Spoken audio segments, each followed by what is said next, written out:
find out the one exercise that hits and isolates the shoulders, the biceps, the brachioradialis and the core all in one go? Let's find out now. Hey guys, it's Nick here from Focus Fitness. Now today I'm going to be showing and explaining to you how to do kneeling dumbbell gravediggers. It's one of the best exercises for isolating your shoulders, your biceps, the brachioradialis and the core as well, with using no momentum from your legs. So let's get straight into that now. And doing the exercise on your knees takes your legs out of the equation, which means you need to use all the power from your shoulders, your arms and your core, where you're trying to execute the exercise properly with good form. Okay guys, this is your setup for kneeling dumbbell gravediggers for the best and safest possible way for the best results. So start by getting your legs about hip width apart, not too close and not too wide apart either. Then obviously you can be on tops of your feet or on your toes. Again, down to personal preference of the person when they're doing the exercise, what you feel more comfortable with.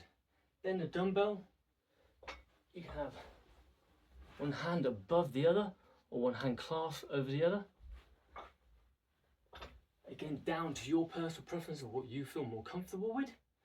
And then the final step is getting yourself ready, grabbing the dumbbell, engage your core, keep your back nice and neutral, chest nice and tall, shoulders back and down, get yourself ready and then lift the dumbbell up to your shoulder nice and safely. And that is the best way to get the best results from kneeling dumbbell gravediggers. So let's go. These are your hints, tips and mistakes. Now number one on the list is making sure that you engage your core throughout the entire exercise. Never ever should you let your core unengage when doing the exercise. Number two is making sure you don't swing the arms. The power should be coming from the shoulders, a bit from the biceps, brachioradialis and a lot from the core. Number three is making sure your knees and your hips stay planted on the floor, whether you're on your toes or the tops of your feet. Do not let your legs move when you're doing the exercise.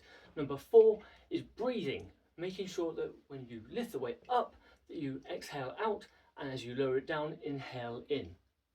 Number five on the list is making sure you can do the motion correctly. So even if you have to do it with body weight before you start using the weights, make sure you've got the motion of the exercise correct before you start lifting the weights. And number six is making sure you pick the correct weight for doing the exercise, because if you end up picking a weight that's too heavy, you might fuck up your form and end up injuring yourself, and we don't want to do that.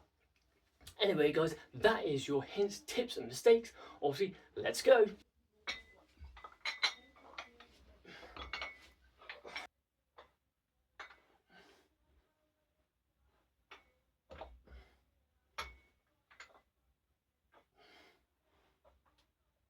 Anyway guys, this is your sets and your reps now, but first, before we get to that, obviously make sure when you're doing the exercise that you do it with either a body weight or a very light weight to make sure you get the motion correct, because before you start lifting the weights, you want to make sure you can do the exercise in the correct way with the correct sort of form.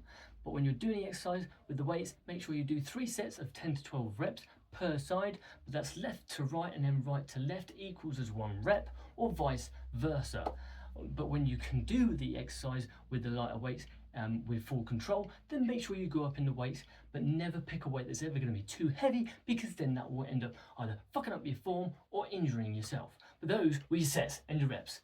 These are your variations and tips. Now if you want to make the exercise harder at one point, when you lift the dumbbell above your head, hold it for 1 to 2 seconds to really intensify the exercise. Or you can really slow the reps down into slow-mo reps and have longer time of attention and really force the muscles to work and to grow. You can also use different pieces of equipment as well, things like medicine balls, weight plates, kettlebells, or even just a heavy bag if you have one.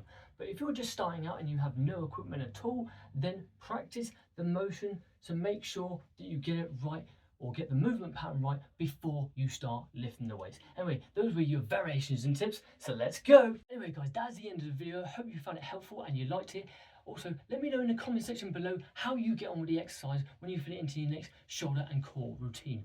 Also, don't forget to subscribe here to the YouTube channel Focus Fitness. Make sure you hit that bell notification so you get notified every single time we release new content here on the channel. Also, if you think it's going to help a friend or family member out, then get them to subscribe and hit the bell notification as well. Anyway, I will see you guys in a few days with a brand new video. But as always guys, stay focused.